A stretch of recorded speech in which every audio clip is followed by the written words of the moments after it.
Muy buenas tardes, bienvenidos un día más a Todos Geopolítica, bienvenidos al programa en el que les contamos, repasamos y analizamos todo lo que está pasando en el tablero geopolítico con la mirada puesta en Ucrania, en una posible reunión entre Volodymyr Zelensky y Vladimir Putin en una semana marcada por las protestas masivas contra Zelensky, este golpe a las agencias anticorrupción, también marcada por las conversaciones en Estambul, pero con la mirada puesta en Estados Unidos, con el caso Epstein, con Donald Trump, que por cierto está compareciendo en los últimos minutos, dice que no tiene nada que ver con Jeffrey Epstein. Habla también sobre los acuerdos comerciales, dice que hay un 50% de opciones de alcanzar un acuerdo con Europa, pero amenaza directamente a Canadá. Enseguida miramos a esto, ponemos la mirada también en las declaraciones por parte de Emmanuel Macron, el presidente francés, que hablaba del reconocimiento del Estado palestino.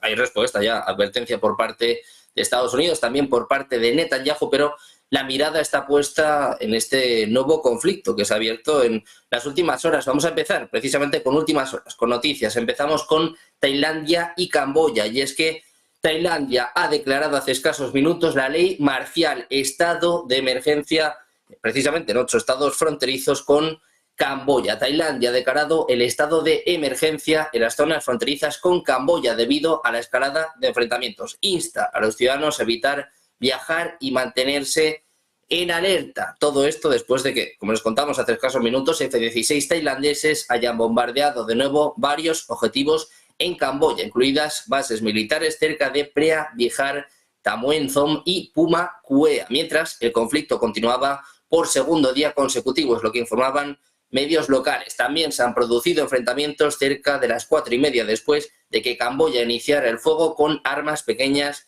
y pesadas. Según el Ministerio de Defensa de Camboya, los F-16 han atacado previamente 8 objetivos. Habla ya de al menos 16 fallecidos y más de 100.000 civiles evacuados en las regiones fronterizas. Mirando estas últimas horas, hablamos también de esta posible reunión entre Zelensky y Vladimir Putin. El presidente ucraniano anunciaba este viernes que negociadores ucranianos y rusos han comenzado a hablar de una posible reunión con Vladimir Putin. Decía, debemos terminar esta guerra, lo que posiblemente comience con una reunión de dirigentes. Una semana difícil para Zelensky, marcada por estas protestas masivas que se han sucedido en las principales ciudades de Ucrania. Dice Zelensky que ha escuchado a los manifestantes opuestos a esta ley que revoca la independencia de los organismos de la lucha contra la corrupción. Ha decidido presentar un nuevo proyecto de ley que, por cierto, se vota el próximo martes en la Verjovna Rada, en el Parlamento ucraniano. Pendientes de esto, vamos a mirar también a Estados Unidos, a Donald Trump. Decía hace escasos minutos que no tiene nada que ver con Epstein, pues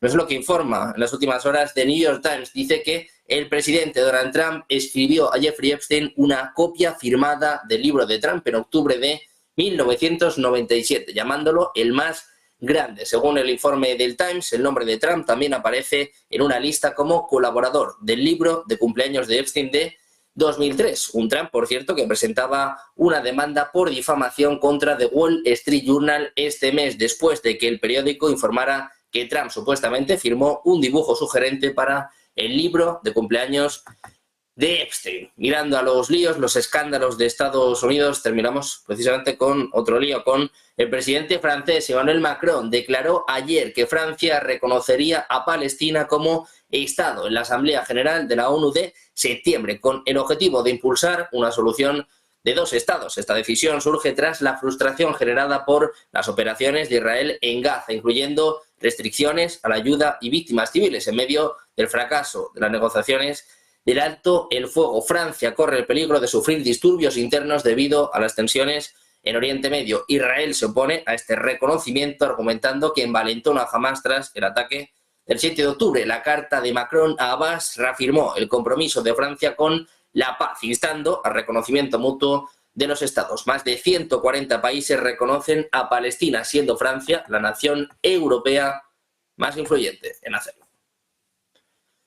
Bueno, pues pendientes de estas últimas horas, nosotros vamos ya con el análisis, con los expertos. Hoy contamos con Gustavo de Arístegui, diplomático. ¿Qué tal, Gustavo? Buenas tardes. Muy buenas tardes. Encantados de tenerte por aquí. Tenemos también a Juan Carlos Jiménez, profesor de Sociología de la Universidad CEU San Pablo. Juan Carlos. ¿Qué tal? Muy buenas tardes. Y les presentamos también a José Miguel Villarroya, historiador. ¿Qué tal, José Miguel? Buenas tardes. ¿Qué tal? Muy buenas tardes. Bueno, pues un día de nuevo de mucha actualidad geopolítica, pendientes también de las conversaciones nucleares entre Irán, Francia, Reino Unido y Alemania, pero con la mirada puesta en Ucrania, también en Estambul, en las conversaciones del pasado miércoles, que no han logrado muchos avances y sobre todo, bueno, esta reunión que se habla de Putin y Zelensky en una semana marcada por las protestas masivas que se han sucedido en Ucrania. José Miguel, si te parece, empezamos contigo. Quiero saber si esperas una reunión Putin-Zelensky, también ¿cómo valoras lo que ha sucedido esta semana con estas protestas, quizás las más multitudinarias desde el inicio del conflicto? Bueno, la reunión que hubo en Estambul, ya hablamos de esta semana, que no esperábamos ninguna solución o ninguna resolución que fuera importante para la finalización del conflicto, ¿no?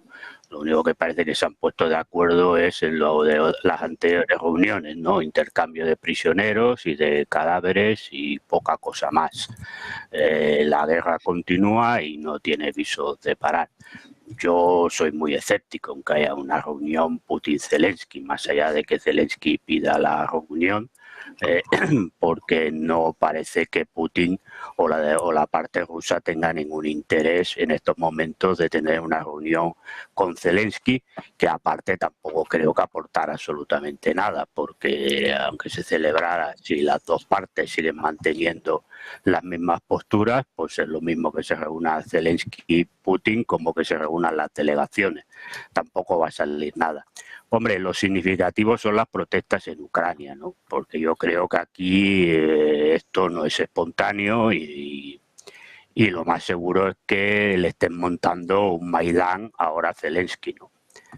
Con lo cual, bueno, yo creo que ha habido ahí un toque de atención importante a Zelensky. Está claro de que él, con la ley que intentaba eliminar el poder de estas oficinas antifraude y anticorrupción, pues esto le ponía en solfa sobre todo a la Unión Europea y a Estados Unidos, pero yo entiendo que las protestas no han sido espontáneas y producto de esta política o de estos decretos que había aprobado Zelensky, sino que le están dando un toque de atención importante, porque yo ya hace tiempo que digo que Zelensky está amortizado por buena parte, especialmente por Estados Unidos, y parece que empieza a estar amortizado por parte de la Unión Europea, ¿no? Bueno, podría ser la antesala de un cambio de régimen. Quizás lo que se están dando cuenta es de que militarmente no van a poder, es decir, me refiero a la Unión Europea fundamentalmente, militarmente no van a poder sustituir a Estados Unidos si este definitivamente se retira del apoyo a Ucrania en el conflicto, y por lo tanto intentar un cambio de régimen buscando a alguien que sea más aceptable para Rusia y ahí se pueda lograr pues un tipo de acuerdo de paz.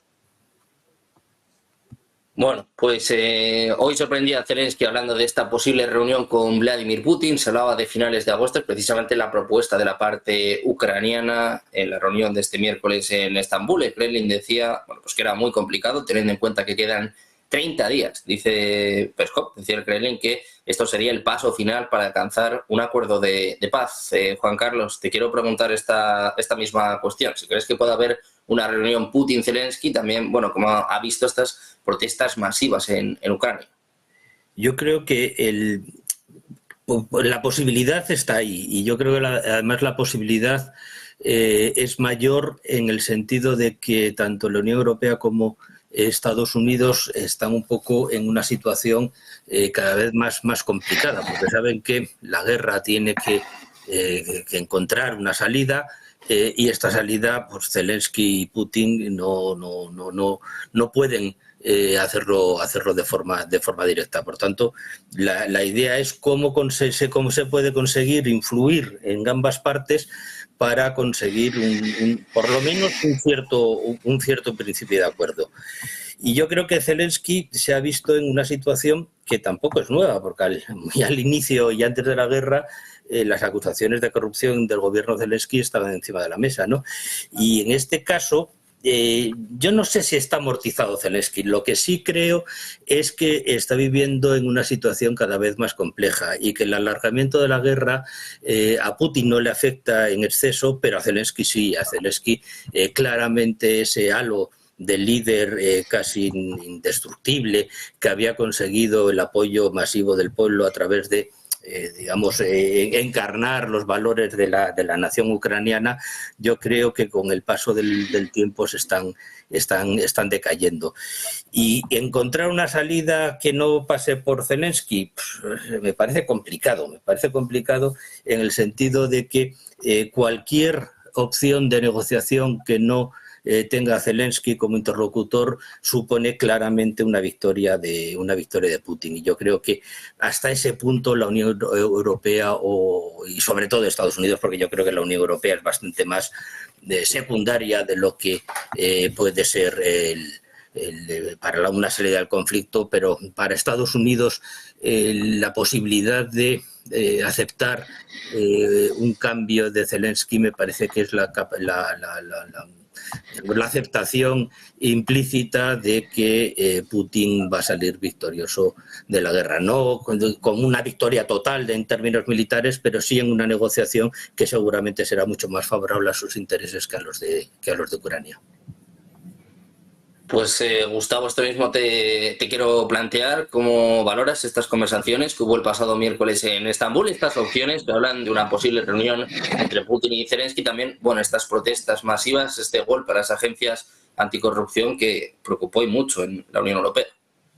Bueno, el problema principal es que si Ucrania quiere poder entrar en la Unión Europea, tiene que hacer muchas reformas. Y una de las más importantes, obviamente, es la lucha contra la corrupción endémica que carcome la realidad política, administrativa e incluso militar del país.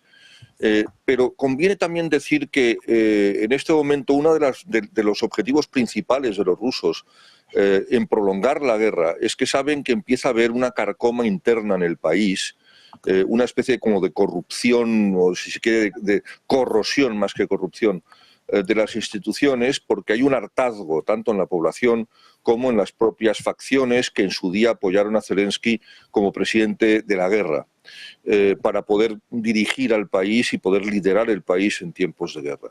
Y estas heridas políticas internas han debilitado la posición de negociación y obviamente también los rusos, que tienen, a pesar de todo, muy buena información de lo que ocurre en Ucrania. No olvidemos que aunque idiomas distintos no son primos hermanos y que buena parte de los ucranianos habla ruso o lo entiende, y los espías rusos perfectamente el ucraniano. En consecuencia saben perfectamente lo que está ocurriendo y la prensa en Ucrania es completamente libre. Las críticas al presidente Zelensky están a la orden del día y las guerras internas dentro de su administración son conocidas ya incluso en el extranjero.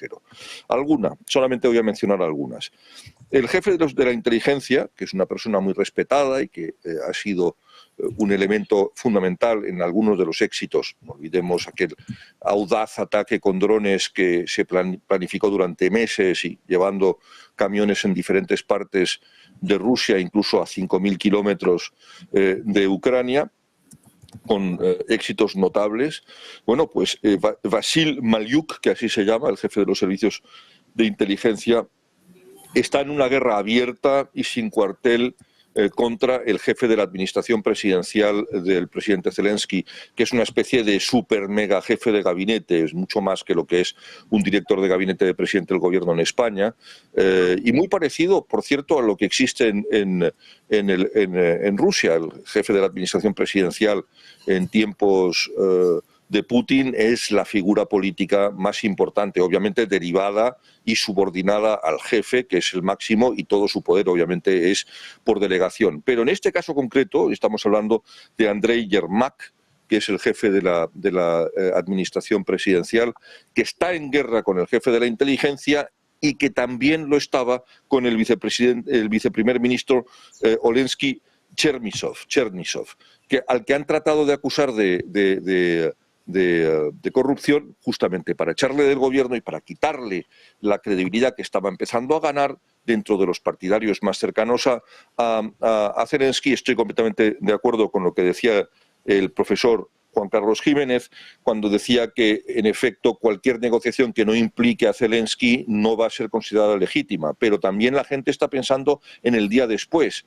Obviamente, el día que se consiga un alto el fuego duradero, fundamentado sobre una línea de control, obviamente no será una frontera, más o menos respetada por una parte y por la otra, Ucrania empezará a mirar al día siguiente. Y el día siguiente, en principio, era justamente Chernísov, era en quien estaban pensando. Y como estaban pensando en esto, el jefe de la administración presidencial se quería cargar a esta figura emergente para quizá preservar las posibilidades de su jefe de poder sobrevivir a la paz.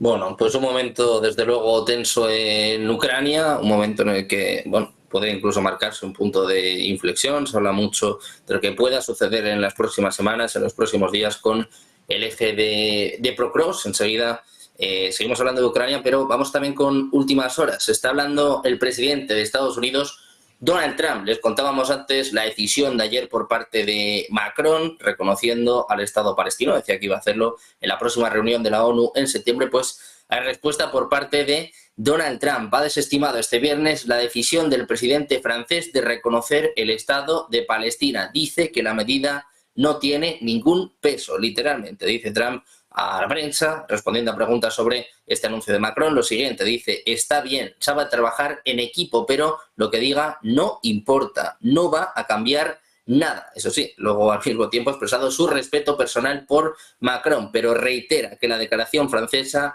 no tiene peso. Macron declaraba este jueves que Francia va a reconocer formalmente a Palestina y tiene la intención de hacer un anuncio solemne en la Asamblea General de la ONU en septiembre. Vinculaba esta decisión con objetivos de paz más amplios, exigiendo un alto el fuego en Gaza, la liberación de los rehenes y el aumento de la ayuda humanitaria. Enseguida analizamos esto, enseguida miramos a la decisión de Macron, la respuesta dura, desde luego, por parte de Donald Trump. Pero antes, precisamente, os quiero preguntar por Donald Trump. José Miguel, si te parece, empezamos contigo en estas declaraciones que acaba de hacer Trump. Dice, bueno, pues que él nunca ha ido a la isla Epstein. Dice que Bill Clinton, que es al que deberían preguntar, ha ido unas 28 veces. Hay muchos escándalos en Estados Unidos. Estos 6 meses de Donald Trump están siendo una locura, pero el caso Epstein parece que empieza a afectar y a golpear de verdad al presidente de Estados Unidos. ¿Cómo ves todo lo que está pasando en las últimas semanas y cómo puede afectar a Trump de cara a las elecciones de midterm? Bueno, claro, él dirá que no ha ido. Yo no sé si ha ido o no ha ido. Yo no voy a poner, pero no tengo ninguna prueba de una cosa o de la contraria, ¿no? Hombre, el tema, lo que está claro es que en esto sí que podemos afirmarlo, es que ha habido un giro de 180 grados en lo que Trump decía hace no escasas semanas y lo que los hechos y lo que está diciendo ahora, ¿no? Por lo tanto, alguna cosa debe haber. Yo repito, no sé si él o alguien cercano a él. Entonces es evidente que por lo que estamos viendo, el caso Epstein pues le está erosionando bastante el apoyo que tiene dentro del movimiento MAGA, ¿no? Y ahí pues es evidente que mucha gente, es decir, yo ya no digo lo de la CNN, que la CNN sí que ha afirmado que él está en los papeles y que hay vídeos, pues yo repito, no lo sé, pues tampoco la CNN ha mostrado nada, ¿no? Por lo tanto, lo dejamos ahí. Pero lo que está claro, evidente, es que alguna cosa debe haber para el giro de guión, lo repito, de 180 grados que él ha hecho en cuanto al tema Epstein, ¿no? Que decía que iba a sacar los papeles, que había vídeos, que se iba a ver la lista y que iba a salir todo el mundo. Bueno, ahora resulta que dice que no hay ninguna lista, que todo esto era un complot del Partido Demócrata y que la fiscal pues lo ha hecho maravillosamente bien de la vida. Bueno, pues entonces yo creo que va a tener problemas, porque es evidente que la sospecha dentro de sus votantes del movimiento MAGA pues va a quedar, porque es evidente que no está saliendo nada. Él no puede demostrar, igual que los otros por ahora no pueden demostrar que él no haya ido, pero él tampoco puede demostrar que no ha ido, no está demostrando nada de que no ha ido.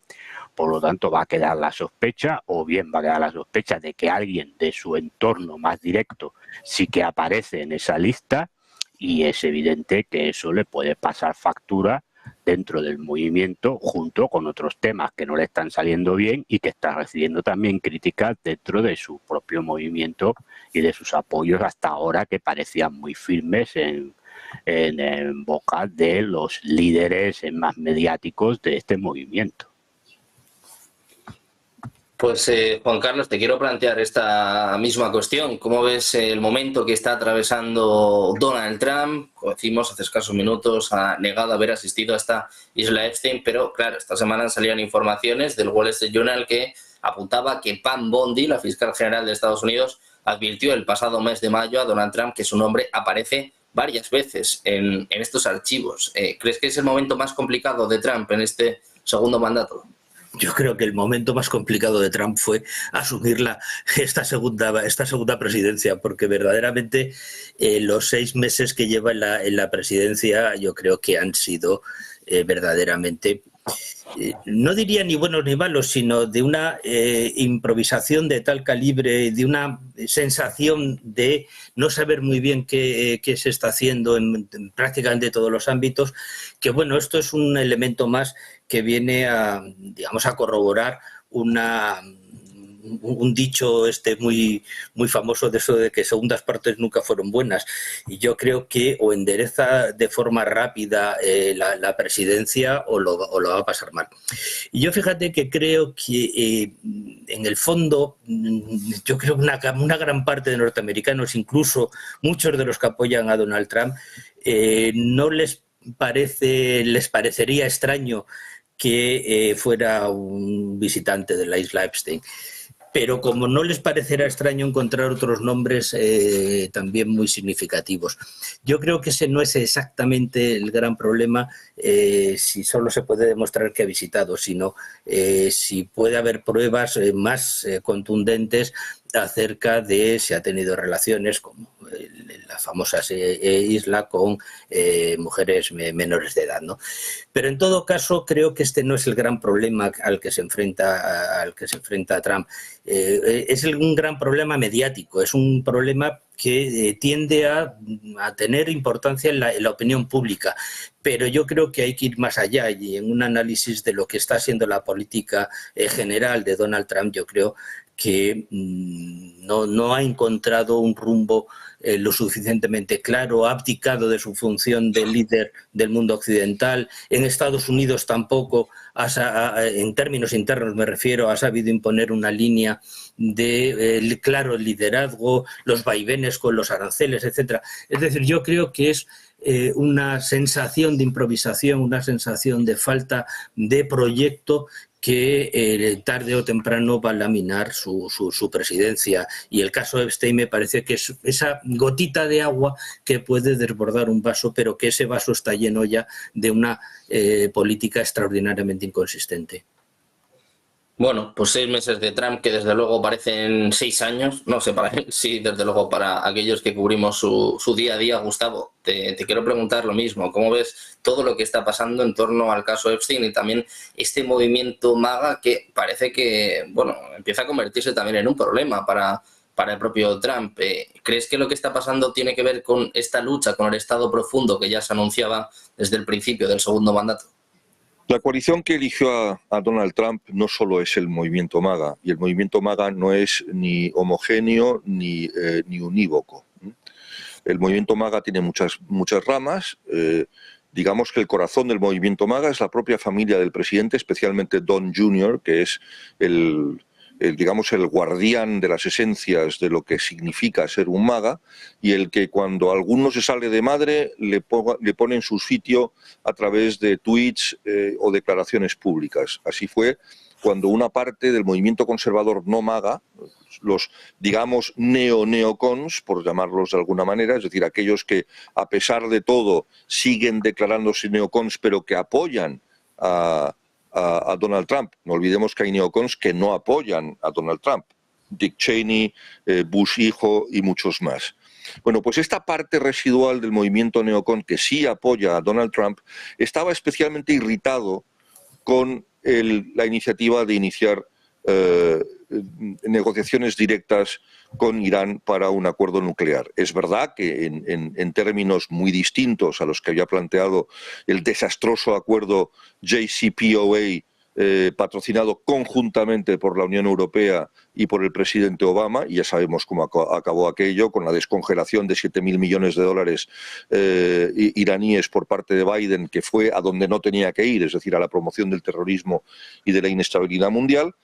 Pero justamente hasta ese gesto de abrir negociaciones directas con Irán, aunque fuese en condiciones mucho más duras y con un objetivo muy claro, y era que no pudiese enriquecer uranio en territorio iraní, Irán, hasta con esas condiciones tan restrictivas, esta parte del movimiento neocon, vuelvo a calificarlo así, se opuso frontalmente a Witkoff, que es el mejor amigo del presidente Trump, el enviado especial para todo.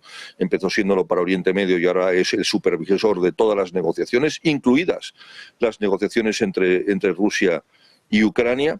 Bueno, pues Steve Witkoff fue completamente demolido en los medios más conservadores, y recordemos un artículo de un sujeto desconocido, un profesor universitario oscuro y desconocido británico por el nombre de Murray, no me acuerdo ni siquiera de su primer nombre, que escribió un artículo tremendo en contra de la política exterior de los Estados Unidos bajo Trump, y criticando muy especialmente a Steve Witkoff y al secretario de Estado. No tardó minutos, creo que pudieron ser hasta segundos, en salir en tromba a todos los defensores del movimiento MAGA puro, el auténtico, que dijeron que todos estos tipos no eran otra cosa que neocons nostálgicos de la guerra y nostálgicos de la confrontación, y que no tenían cabida.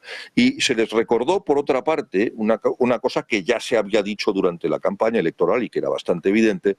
Vuelvo a la heterogeneidad del movimiento MAGA, que todo el mundo piensa que es una cosa y son muchas, cuando se decía de manera muy clara: mire usted, el movimiento MAGA lo dirigimos nosotros, ustedes están para apoyarlo pero no para dirigirlo, usted está para seguir, no para dirigir.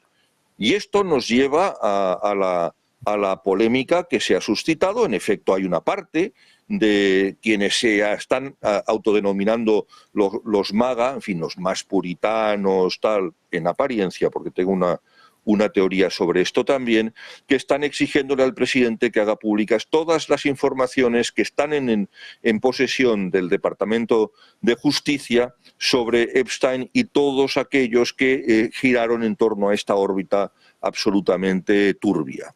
Bien, esto hay que recordar que uno de los elementos centrales del movimiento MAGA son los conservadores protestantes, pero muy especialmente el movimiento evangélico. Y el movimiento evangélico tiene una teoría que se conoce muy poco en Europa y que se desconoce, creo que yo, salvo algunos especialistas, como seguramente mis compañeros hoy en el programa, que seguro lo conocen, que es la teoría del rey lobo, o del lobo rey, depende cómo uno lo quiera llamar.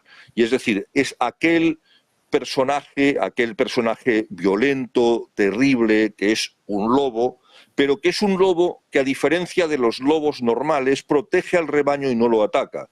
Y que, aunque no crea en los mismos principios, este rey lobo es una esencia o es un elemento fundamental que envía el bueno de Dios para proteger a su pueblo. Y esto es lo que creen los evangélicos que es Trump. Por lo tanto, en efecto, estos, muy conservadores, no son los que van a poner en cuestión a Trump por el tema Epstein. Ellos van a considerar que esos pecados son pecados que el propio Dios tiene que perdonar a Trump, porque su misión es mucho más importante que purificarse a sí mismo, que es proteger al rebaño, que es justamente el mundo cristiano y el mundo de los Estados Unidos. Y esto tiene una conexión directa con el mundo de Israel, porque ya sabemos que los evangélicos son los que consideran, siendo cristianos, a los judíos pueblo elegido, y lo dicen constantemente en todas sus declaraciones. En consecuencia, en efecto, sí hay una división en el mundo de Trump y en el mundo de las diferentes facciones de MAGA, y la otra parte de la coalición que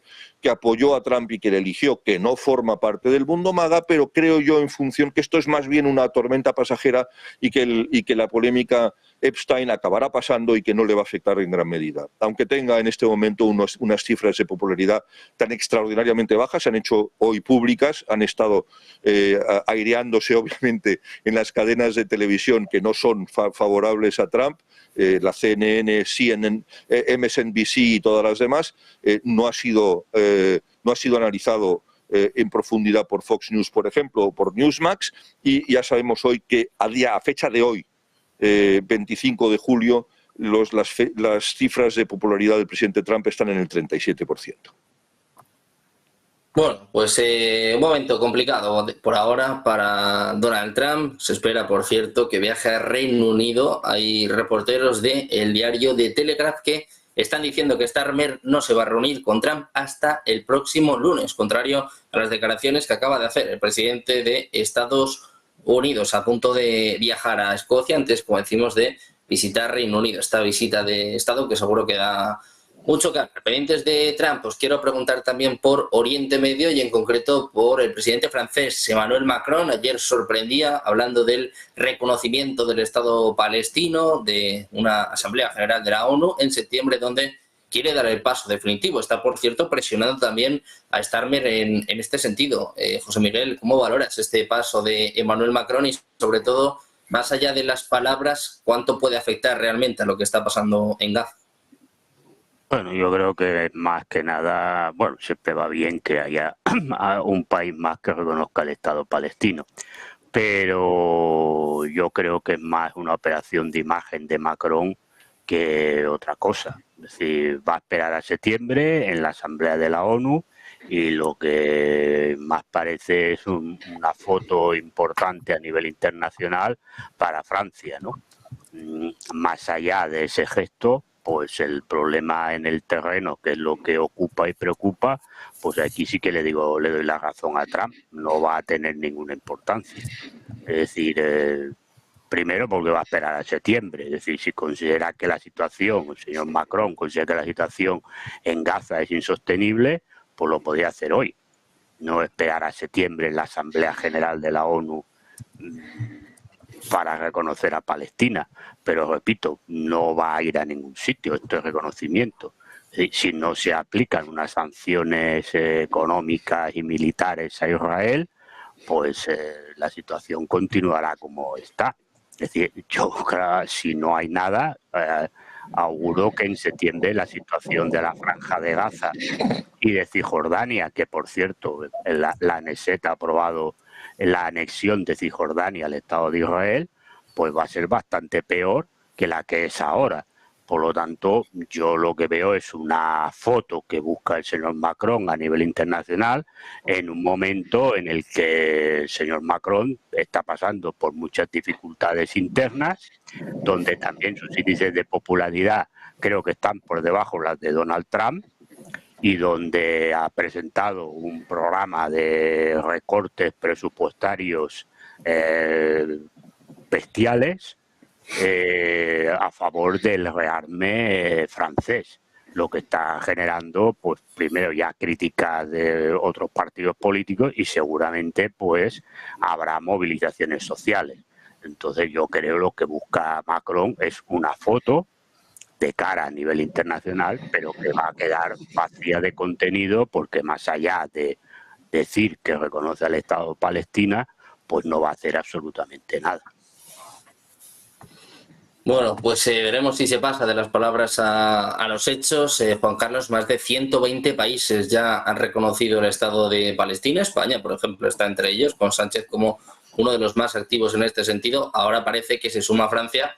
La pregunta también es un poco lo que planteaba ahora José Miguel. ¿Cómo va a estar Gaza de aquí a 2 meses o de aquí a 1 mes? El problema es que cuando se habla de reconocer el Estado de Palestina, en definitiva tendríamos que saber exactamente a qué se quieren referir con exactitud. ¿Es Gaza, solo es Gaza y Cisjordania? un Estado tiene que tener una forma de gobierno y un gobierno sobre qué fórmula, sobre qué base, porque ya ha tenido un gobierno autónomo y jamás se hizo con el control arrinconando a la Autoridad Nacional Palestina, y evidentemente no creo que volver a un gobierno de Hamás sea una solución viable ni a medio ni mucho menos a largo plazo. Quiero decir, a mí me parece, y yo estoy con mi compañero, creo que tiene muchísimo de fuego de artificio y de utilización en términos de política interna de un tema que es sensible para la izquierda europea muy en particular, la francesa incluida, y sobre todo para un sector cada vez más importante de la población francesa, que son los inmigrantes de primera o de segunda, incluso ya de tercera generación, musulmanes, y que, bueno, les puede servir como un cierto bálsamo para aplacar en gran medida los conflictos sociales en los que vive Francia actualmente. A efectos prácticos, yo creo, y en esto coincido con Villarroya, es que no creo que sobre el terreno pueda suponer nada ni para Israel ni para Gaza. Y aunque nos duela decirlo, Francia es una voz todavía importante, que duda cabe, pero formalmente cada vez menos consistente. El hecho de que no lo pueda hacer de forma conjunta la Unión Europea, que podría tener alguna mayor fuerza, porque hay muchos estados que consideran que no es una solución adecuada. Quiero decir, esta sucesión de pildoritas de reconocimiento de estados que además lo suelen hacer cuando quieren utilizar el tema de Gaza en términos de política interna, a mí me parece absolutamente desacertada, y lo que demuestra es que la Unión Europea a mí me parece que carece de un armazón lo suficientemente importante como para poder ser un actor internacional claro. Francia en sí y por sí misma, claro que tiene importancia y tiene significación, pero fuera del marco de la Unión Europea yo creo que esa significación es cada vez menor, y no creo que sea nada más que un argumento puramente electoralista de política interior. Y lo peor de todo es que me parece que es la solución más fácil que encuentran muchos líderes políticos. Empujar hacia el reconocimiento de un Estado palestino los problemas que pueden tener en términos internos, y que básicamente no supone ninguna solución, porque aquí hay dos partes claramente enfrentadas donde habría que encontrar una solución. O encuentras una solución de seguridad para Israel, o nos podemos olvidar de cualquier solución al conflicto en Oriente Medio. Y parece muy fácil decir, es que los gazetíes pobrecitos son masacrados. Sí, evidentemente el uso de la fuerza por parte de Israel es extraordinariamente poderoso, pero la sensación de inseguridad histórica que arrastra Israel, o eso encuentra una vía de solución y una garantía internacional de que Israel puede vivir tranquilo, o la idea de los dos estados me parece que no es más que reproducir el esquema actual bajo una nueva fórmula jurídico-política tan débil como la actual. Pues Gustavo, quiero conocer también tu opinión sobre estas declaraciones por parte de Macron, en un momento en el que siguen haciéndose virales las imágenes de lo que está pasando en Gaza. ¿Qué peso tiene y también cuánto tiene que ver los recortes masivos que anunciaba Francia la semana pasada a medio de este aumento del gasto militar, y también el toque de queda que se anunciaba en las últimas horas? Es un poco, como decía Juan Carlos, una forma también de desviar la atención. Diré en primer lugar, para quitarle de expectativa a la cuestión, que estoy en gran medida, por no decir completamente, de acuerdo con quienes me han precedido en el uso de la palabra, con Villarroya y con el profesor Jiménez. En todo caso, si me permites hacer un poquito de historia y muy rápidamente, yo ingresé en la carrera diplomática en el año 89. Desde entonces hasta hoy, yo estaba en la Dirección General de Oriente Medio desde el inicio, desde entonces hasta hoy, lo único que ha cambiado respecto a la teórica, o la teoría, mejor dicho, que todos queríamos aplicar en la región, que era la solución de dos estados, ha pasado por diferentes tipos de ejecución y por estructuras que cada vez eran más complicadas, y acabamos teniendo lo que los diplomáticos y los profesores universitarios también, me temo que aún más todavía, detestamos, que son los expertos de la estructura y que desconocen completamente el fondo. Y así hemos estado mucho tiempo. Desconocían, como decía muy bien Jiménez, el profesor Jiménez, que hay cuestiones que son esenciales y que no solo son lo que está ocurriendo en el día de hoy. Los gazatíes no son solo víctimas de la guerra que dura desde el 7 de octubre, son sobre todo víctimas de sus propios gobernantes, que son un grupo terrorista reconocido como tal por casi la totalidad de los estados democráticos y civilizados del planeta, y al mismo tiempo de unas mafias que también se han demostrado como mortíferas en los puntos de recogida de ayuda humanitaria. No olvidemos además que Hamás, y esto hay que decirlo porque no se dice en los medios españoles, Hamás ha condenado a muerte a todo gazatí que se atreva a ir a los puntos de recogida de alimentos. ¿Qué se puede esperar de unos monstruos así? ¿Quiénes han roto las negociaciones de Doha, que se acaban de levantar de la mesa ayer mismo? Los americanos y los israelíes que estaban presentes en Doha están todos hartos de Hamás, incluidos los propios cataríes, que expulsaron en su día a Ismail Haniyeh y que se fue a vivir, como era evidente que iba a hacer, a un estado terrorista como Irán, donde los israelíes en efecto tuvieron diré el acierto, me van a perdonar que lo diga así, de eliminarlo. En todo caso, puedo decirles algunas cosas más.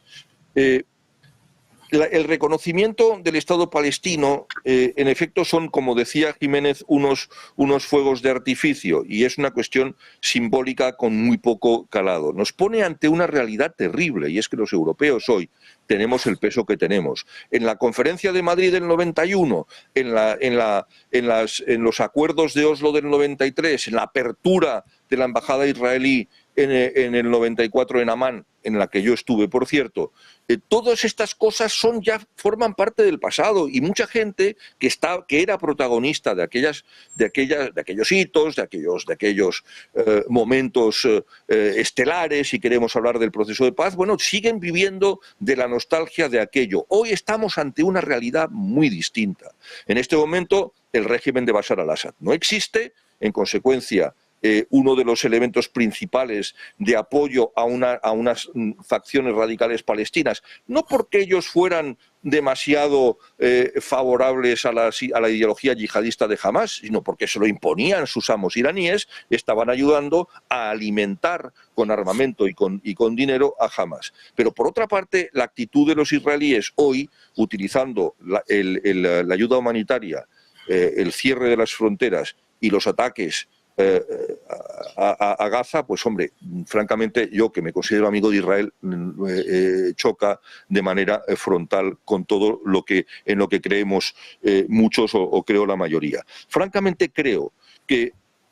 yo espero que esto también nos sirva de lección para que los europeos o cualquier otra democracia importante del mundo deje de utilizar la política exterior y la política de seguridad, que son cosas muy serias y que requieren de amplios consensos, de equilibrios, de visión de futuro y largo plazo, como instrumentos de oposición o instrumentos de política interior, como ha hecho ya el presidente Sánchez en España, o como muy bien se ha dicho en este programa antes que yo, lo está haciendo el propio Macron.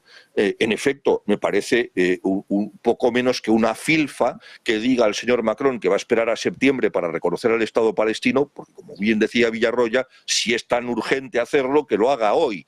Pero es que es tan irrelevante hacerlo hoy como lo será en septiembre. Y en todo caso, lo que hay que decir es que un Estado tiene que tener pueblo, territorio, fronteras, estructura estatal. Y como decía Jiménez, ¿qué vamos a hacer? ¿Qué estructura estatal? El pueblo ya sabemos que hay. Ya sabemos que la división de Cisjordania en 3 tipos de zona, que no se ha respetado desde el 93 a nuestros días, en zonas A, zonas B y zonas C, ha dejado que aquello parezca más una piel de leopardo, como se decía en tiempos por los negociadores internacionales, y esa piel de leopardo lo único que ha hecho es que los puntos negros, que son los que de la piel de leopardo, que son los que controla la Autoridad Palestina, cada vez son más pequeños, y en vez de una piel de leopardo, me temo que puede acabar siendo la piel del león. Bueno, pues muy atentos a lo que suceda en Oriente Medio. Gustavo, muchas gracias por estar con nosotros. Si no me equivoco, justo tenías que marchar. Un placer. Sí. Un abrazo a los tres. Adiós. Muchas gracias. Buenas tardes. Encantado. Nosotros, si os parece, para terminar, vamos a mirar también a lo que está sucediendo entre Tailandia y Camboya. Hablábamos antes de que se ha declarado la ley marcial, se habla del estado de emergencia, F-16 tailandeses bombardeando sobre todo en las zonas fronterizas. Te quiero preguntar por esto, José Miguel, si te sorprende este nuevo conflicto y también, bueno, ¿cuánto crees que puede durar? Si crees que Trump, que Estados Unidos va a intervenir antes o después. Bueno, parece que estamos abonados a que haya conflictos por todos lados, ¿no? Es decir, hemos visto ahí por la zona no hace mucho la de Pakistán y la India, y ahora pues también un conflicto secular de las épocas coloniales, es decir, el trazamiento de fronteras de la época colonial, pues un territorio que reclaman Camboya y que reclaman Tailandia, ¿no? ¿Por qué ocurre ahora? Es verdad que ha habiendo siempre algún tipo de ataque y demás, pero bueno, siempre muy controlado en pequeña escala, y ahora de golpe salta la mayor. Bueno, pues habrá que ver, ¿no? Yo siempre miro que es un poco quién apoya a quién, ¿no? Curiosamente, por un lado está el apoyo de China a Camboya y por otro lado el de Estados Unidos a Tailandia, ¿no? Y entonces no sé si aquí lo que estamos asistiendo de nuevo es a una guerra proxy, es decir, azuzar a aliados de unos y de otros para ir debilitando el tablero del ajedrez. Pero es curioso, ¿no?, que vayan saltando todo esto. Bueno, no sé, creo que Trump puso no un tuit porque ya no está en la red, pero en eso de Truth, ¿no?, se llama Truth, no sé, ahora no recuerdo ahora el nombre de su red social, bueno, donde iba a mediar, no sé, creo que no ha mediado nada, y me parece que está China intentando mediar, pero bueno, es evidente que lo que ayer parecía que iba a quedar circunscrito a un incidente bastante mayor, pues hoy Tailandia declara la ley marcial, que esto es un paso, el primer paso hacia una situación bélica mucho mayor que la que tenemos ahora, ¿no? Pues, por lo tanto, bueno, pues otra zona más de conflicto, y esta, pues curiosamente, no muy lejos de la frontera china, ¿no? Con lo cual, bueno, pues aquí vamos un poco atando cabos, ¿no? Justo, Juan Carlos, te quería preguntar por eso, por la cercanía que tienen estos dos países con China, lo inesperado también, sobre todo por lo repentino y por la magnitud de este conflicto. Hablábamos antes de India y de Pakistán, la guerra de 12 días entre Irán e Israel, qué decir de la guerra en Ucrania. ¿Recuerdas algún momento con tantos conflictos geopolíticos abiertos al mismo tiempo? Sí, la verdad es que si tú echáramos la vista atrás, solo desde el año 45, seguramente encontraríamos muchos momentos de eclosión de muchos conflictos. Yo recuerdo que se llamaban los conflictos de baja intensidad, refiriéndose esencialmente a América Latina, o esos conflictos que no acababan de prender una mecha lo suficientemente importante como para derivar en la gran Guerra Fría, pero bueno, quien sufría esos conflictos de baja intensidad tenían pocos, y muchos años después vemos sus consecuencias. Yo quería hacer solo dos reflexiones al respecto. En primer lugar, ver que las consecuencias de la descolonización tantos años después todavía siguen presentes, y cómo en muchos de los libros de historia leemos una especie de buena colonización o de mala colonización, y no me voy a referir a la mala, a la de América Latina casi siempre y sus permanente situación de catástrofe, sino a la que se consideraba la buena colonización, que era la hecha por Gran Bretaña y subsidiariamente por Francia, Francia, que si quitamos Argelia, bueno, pues más o menos acabó con su presencia colonial de una forma menos agresiva que lo que pasó en las emancipaciones, etcétera. Bueno, lo que quiero decir es que después de tantos años nos damos cuenta de que no hubo una buena descolonización ni una mala descolonización. Las hubo que se hicieron de una forma más, digamos, más negociada o menos negociada, pero las consecuencias son parecidas.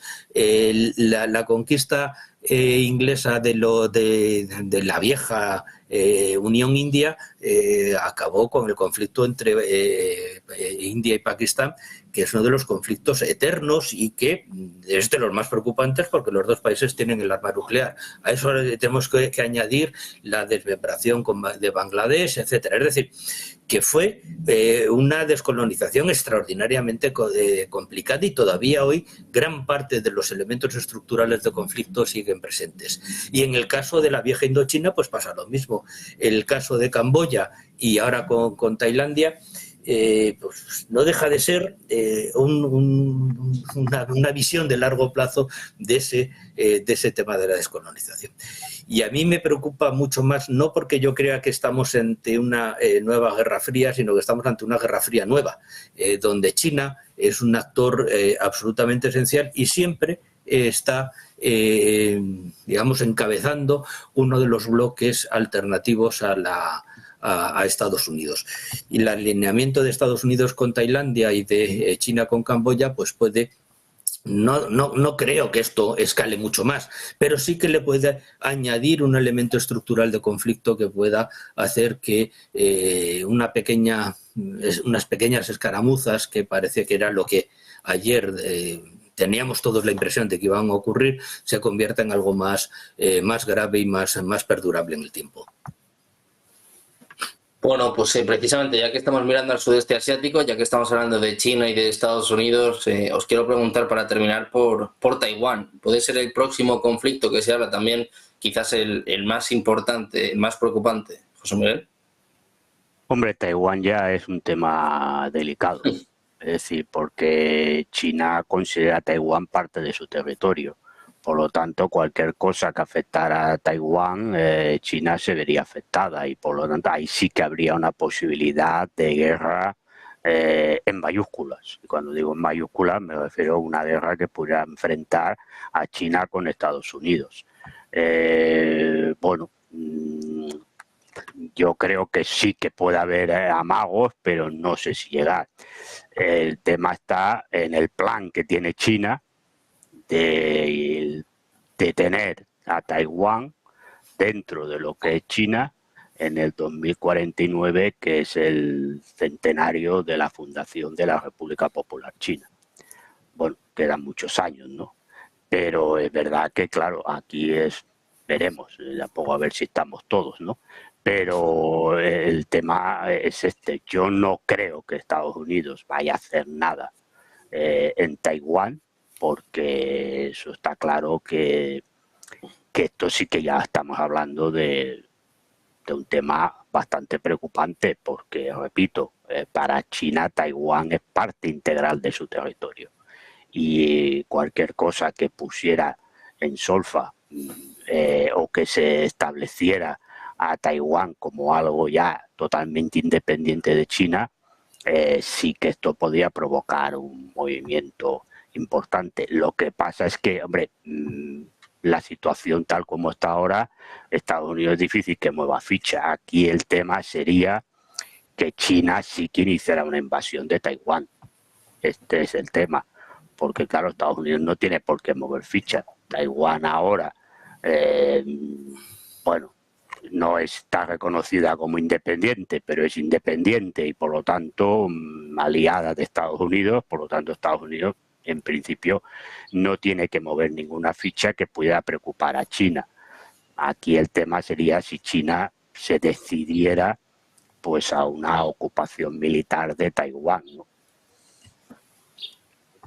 Pues Juan Carlos, quiero conocer también tu opinión sobre Taiwán, lo cerca que estamos de un conflicto abierto en este sentido. Se hablaba de armas estadounidenses que se habían enviado de nuevo a Taiwán. Hemos escuchado también tajante a a Xi Jinping es quizás dentro de estos conflictos de baja intensidad que antes comentabas el más peligroso. Taiwán es algo más, y yo creo que Villarroya lo ha definido muy bien, es mucho más que una posibilidad de conflicto directo, es seguramente el punto más importante que puede enfrentar a Estados Unidos con China.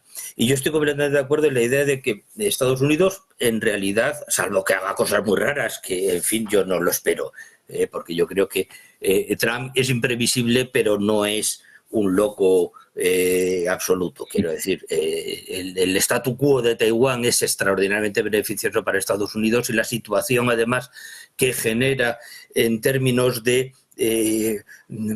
digamos, de piedra en el camino para China es suficientemente importante como para que Estados Unidos esté dispuesto a modificar ese statu quo. Pero China sí, y además China no es que lo quiera hacer, es que tiene pensado hacerlo. El problema es que sabe perfectamente que cualquier presencia militar de la República Popular en Taiwán supondría un escenario prebélico de consecuencias imprevisibles. Y yo creo que los chinos, si algo les caracteriza, es esa paciencia extraordinaria y esa capacidad de dejar que el tiempo vaya digamos, puliendo su política exterior, pero que es uno de los objetivos claros, la reintegración territorial para la China continental, es indudable. Nosotros es que partimos de la base de que Taiwán es una isla que está por ahí, que para los chinos y para la mentalidad nacionalista china es una parte absolutamente integral de su territorio, tan China como la China continental. Jamás aceptaron la división, ni jamás aceptaron que Taiwán no formara parte de China. Por tanto, forma parte de su concepción nacional la reintegración y la visión integral del territorio, y eso antes o después lo acometerán. Yo lo que creo, y ojalá no me equivoque en esto, es que no lo será por vía militar, sino será a través de una política de atracción permanente y de ir creando en Taiwán además unas fuerzas políticas favorables a la anexión, y que ésta se pueda producir en tiempos venideros de una forma pacífica. Bueno, pues un momento de tensión geopolítica con muchos conflictos abiertos. Esperemos que este de Taiwán permanezca, bueno, pues con esta calma tensa que está caracterizando también a muchos de estos frentes. Muchísimas gracias a los dos por estar con nosotros, Juan Carlos, José Miguel, un placer teneros por aquí. Un verdadero placer, muchísimas gracias. Buen día. Un fin de semana. Nosotros vamos a hacer una pequeña pausa, unos minutos, y enseguida seguimos con más información, también poniendo el foco en el cierre de los mercados europeos. Decía Trump, 50% de opciones de alcanzar un acuerdo comercial. Enseguida se lo contamos.